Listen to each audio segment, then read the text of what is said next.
I knew something weren't right. It just didn't feel right. There was not the normal amount of people on the, in fact there was hardly anybody in the front part of the trenches, which is very unusual for a front line, of course. And all of a sudden, boom, out of nowhere, boom, surrounded. AK-47s all around us. Boom, got us, grabbed us, run us over the line. I think what they were going to do is take us and use us as human shields. So if you bomb it, fucking you're going to kill your own people.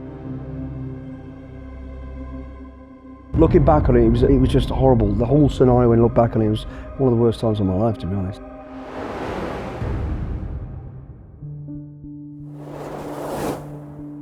So basically, you know, the early days of Bosnia, which is typical regiment thing, you know, the Bosnia War kicks off. The regiments asked to be involved. At the time, it was NATO, UN basis. So we didn't really have a role other than observers. Go out, find out what's going on in case it escalates anymore through Europe, all that sort of stuff. So the job we had was unusual for the regiment. It was, you know, surveillance gathering to a degree, but supporting more UN and making sure that people are doing, and who's doing what, who's doing violations from being on the ground. What I would say about it was a dangerous job, very dangerous, because, you know, we didn't really have any massive support. We didn't have the rest of the regiment. We were very small numbers, gathering intelligence, all that sort of stuff. And one minute, you know, there was three factions all fighting each other. It was a real mess out there. You got the Croats, Serbs, and the Muslims all having goals at each other, and cleansing each other's areas, all that sort of stuff. So we were finding all that sort of stuff out. Over the period of time of being there, people started to trust us because we'd go where nobody else from the UN would go. We were literally going through minefields, you know, into combat areas. I know it was crazy. We were getting shot at, we were getting blown up. Mad risk when I look back at it, but that's what we had to do, and that's what we did.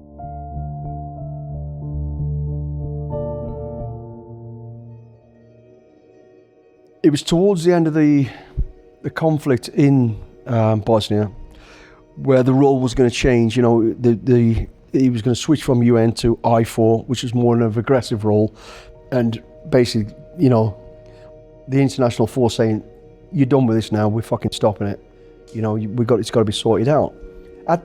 Just before around that time, a good friend of mine, Mick, comes out from the squadron to join me. I've already been out there 4 or 5 months, I think, or whatever it was. So I know the area pretty well.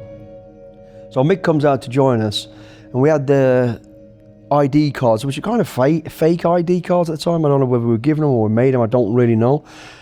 But on the ID card, my number and Mick's number only were like 1 digit out. You know, so it was like, oh, you must have come in at the same time. I was 001. You were 002, if you know what I'm saying. There's no relevance to that till a bit later on. So we're out there and it's getting towards the end of the war, and we've found a location, kind of historic location, where we can bring in all the factions together, all the generals from each force together to shake hands, call it a day, hand over whatever, and end the war. That was the plan. We'd had 3 or 4 of these meetings and they weren't going too well, you know, because there's still a war going on. And basically what I used to do, one of my jobs with the team that we had, at the location where this meeting was it was in the middle of a battlefield. So you've got to have a picture of this. There's literally, you know, a front line over there, they're all fighting each other. Somewhere in the middle of that, which was pretty dangerous, which actually was in a minefield, by the way, we brought in the troops and we'd create a square with these tank type vehicles, and then I and whoever else would go down, dangerous as shit, through the minefield to the front line, with the trenches or the bunkers where the Serbs were, and, you know, we've come in peace, meet their general and bring them in, and we'd done this a number of times, and they kind of got used to it, and we got, if I'm honest, a bit blasé about it, you know, because I knew the ground, I knew the area, all that sort of stuff. And now this new guy, Mick's come in, I'm orientating him, we're getting on. He's not a new guy in terms of, he's been in the regiment longer than me, new to this theatre. So I'm kind of chaperoning him, showing him what I know, got a bit blasé, and then on one particular day, it's that moment in life when you know something ain't right, the hair's on the back of the neck sketch. So we're walking down through the minefield. We brought in the Croatian guy, we brought in the Muslim general, we're going to meet the Serb.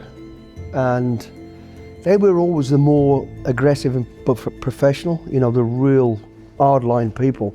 So as we're going down there, I remember walking down the track around the mines, and I'm looking at where the bunkers are at the front position, and straight away something, that third-party awareness, something was not right, and I knew it, but I'd let the snowball roll, because I thought, well, I've got Mick here, I'm trying to, not show off, but I'm showing him the ropes, but I knew something weren't right.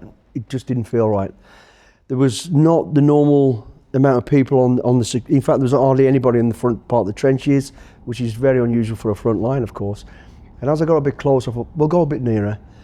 And then as we went a bit nearer, I thought, this is not right at all. And then all of a sudden, boom, out of nowhere, boom, surrounded. AK-47s all around us. Boom, got us, grabbed us, run us over the line. So I'd never been that side of the Serbian border before. Over the Serbian border, and into what looked like an old cottage, bungalow. And then we're kind of outside the bungalow, and they're screaming and shouting at us, you know, kind of aggressive. Took the weapons off us. We only had pistols because we had to come with peace, we're not here to fight, that sort of thing. Took the weapons off us, took bits and pieces off us, quick, almost strip search, give our kit back, and then took us into this building. And it was one of the weirdest moments ever, because we went into this building, as I remember it, and there's a big wooden table, there's like benches round the side, and they throw us onto this bench at the back end, just slam us down, you know, and then went to, like, if I looked at them, they're like, wouldn't speak, they kept swinging their fingers and pointing. And I remember looking at them, and it was kind of a dim lit room, and they all had massive beards. They looked like big, proper, hard people, like, you know. And there's about 8 or 9 of them in there, all got AKs, of course, and they just sat there, just like nodding and looking at me. Anyway, so there's me and there's Mick, and my head now is spinning through a world of emotions. I've gone from shit, I fucked up, to, you know, feeling stupid because I've led us into this and I shouldn't have done, to feeling guilty because I weren't so bothered about me. I was more concerned I've got Mick in this mess. And then I went through, not cockiness, but a calmness of, hang on a minute, we're okay. And I could speak the language. I'd learnt the language. So I tried, you know, I was like, Yasan Billy Kakos there. And they obviously knew and they just went, like this big monster of a man. And I was just, oh. And I could feel me going, oh fuck, we're in the shit. And now the emotions have gone from what I've just all spoke about to, oh, we're in the shit. I don't really know where this is going. Then in my head, I'm thinking, I've got a map in my pocket. And you never mark a map, you know, but because this was a UN thing, I had marked it. There's nothing really, but in my head I'm thinking, I've marked a map. They're gonna fucking, you know, think I'm a spy or whatever. I'm gonna get whatever. So I'm really concerned, but for whatever reason, when the searchers, they didn't take this map, but they're taking our ID cards. Anyway, next thing, after a period of time, I can't remember how long we're in there, we get ragged out, she fucking dragged out, thrown in the back of this old 4x4 Pajero thing, thrown into the back seat, slammed against each other, we're kind of trying to make contact and the like. They've got a driver and what looked like a military police type person. He was in all black kit and he's got an AK and he's in the front seat, kneeling in the front seat with the AK in the back pointing at us. And I'm sat there and the next thing is I went to say something and he's pushed the barrel into my mouth.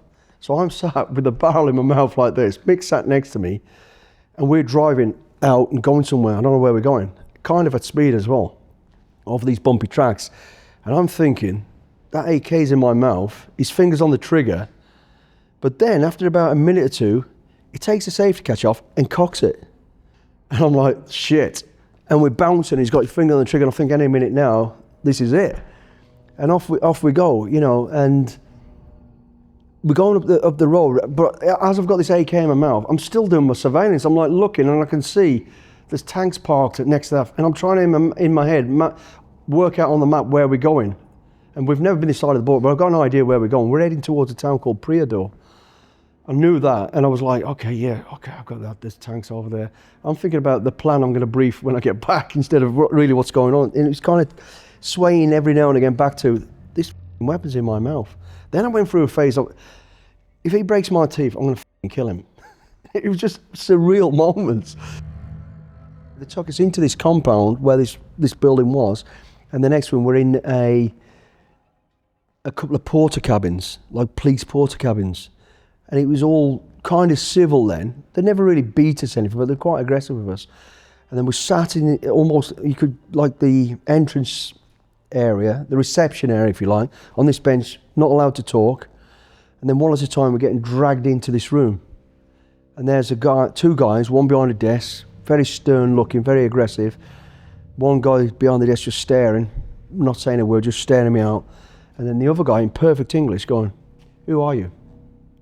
You are not UN, you are Special Forces." I was like, fucking hell, where's all this going? And interrogating basically, and then I'm trying to speak Serbo-Croat. So next thing, they're fucking going at me, and then they picked up on, and I'm thinking, fucking hell, where do I go with this? And I'm going, no, we're UN, you know, I'm playing the game and trying to play the feel tired, feel worried, all that sort of stuff. And I wasn't really worried, I was just still in this surreal state of mind. And then he's got the two ID cards. He goes, "How do you know that guy there?" And I goes, "Well, he's been working with us, but he's only been here a short while." He goes, "You're lying." I was, "No, that was the truth." And he goes, "Your ID card, number 001002. And it was, he'd make it come in, and I was like, but then in my mind, I thought, brilliant. They're picking up on a lot of bullshit trivia. I can play this. This will keep us going. But at the same time thinking, what the fuck are they going to do with us? What's happening here? So this goes on for a period of time, blah, blah, blah. Mick gets dragged in, and he's only in there about a minute. He's back out on him. I'm in again. Dragged out again, thrown in the back of the vehicle, and then driven at speed all the way back to that the checkpoint where we've been taken. Given our kit, thrown out to walk back, just done. And we're like, what the fuck was that all about? And then we end up back at the thing, and then they're like, no, wow, welcome back. You know, the blokes, they were putting a plan together to come and rescue us, try and find it, but they didn't know where we were. And basically, we were trying to work out why they were doing this. And I think what they were going to do was take us and use us as human shields and basically strap us to the gates of a compound where they've got whatever ammunitions or whatever it is. So if you bomb it, you're going to kill your own people. And that's what I think they were going to do with us. We never really got to the bottom of why they did it, but we did get released. And I know why we got released, basically because once the rest of our team that were with the delegation realised we'd gone, they went, okay, they got permission then to hold the generals. Because when I'd gone, somehow the Serb general made his own way in, went into the meeting, denied anything about us. They denied we'd been down to that checkpoint. It was a bizarre situation. He could have gone anyway, mate. I mean, from the moment we got tucked into that building and seeing those people there, who hardened people, they've been at war for 4 years or whatever it was by now. You know, they'd seen death, lost their families, they didn't give a shit about who we were. And, you know, one wrong move and bang, they'd have shot you anyway. It was a real sticky, weird situation, which I'd never want to be put in again. Looking back on it, it was an amazing experience. It was very, very surreal, you know, and the devastation and the suffering of the people, it was just horrible. The whole scenario, when I look back on it, was one of the worst times of my life, to be honest, what was going on there.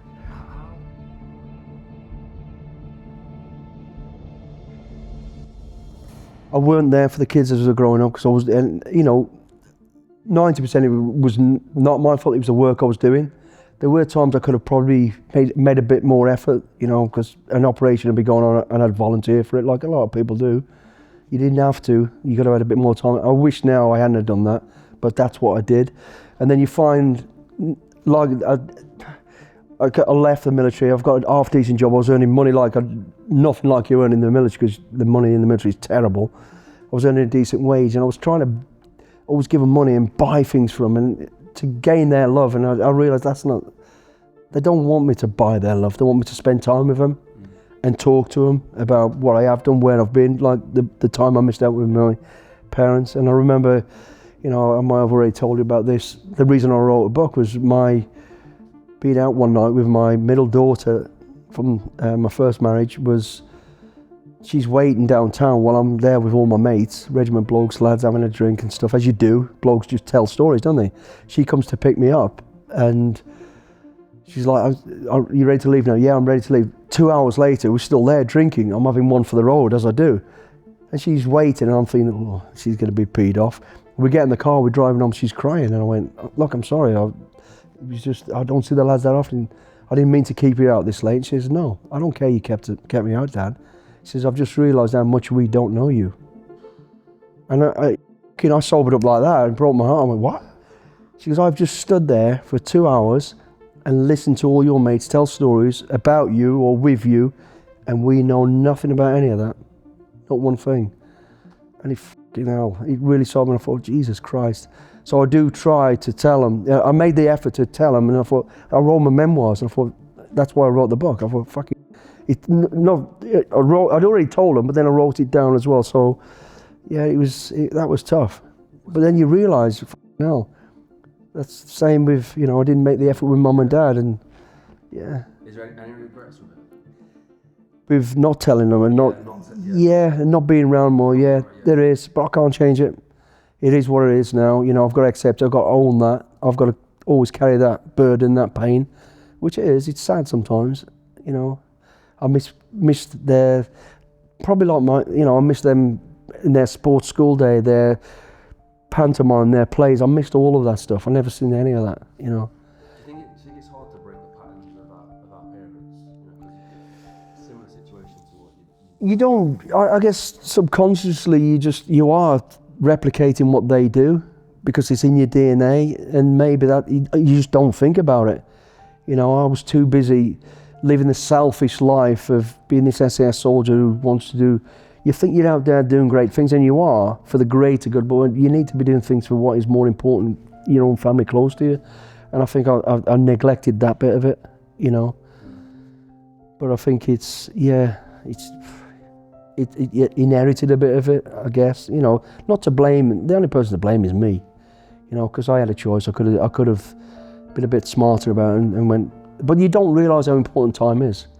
That comes back to where we are about how important. And like, you know, if young kids listening to this would take one thing away, time is the most important thing. Not who you think you are, how much money you got, what materials you are, what your reputation is. Time is everything, and spend it with the right people and doing the right thing.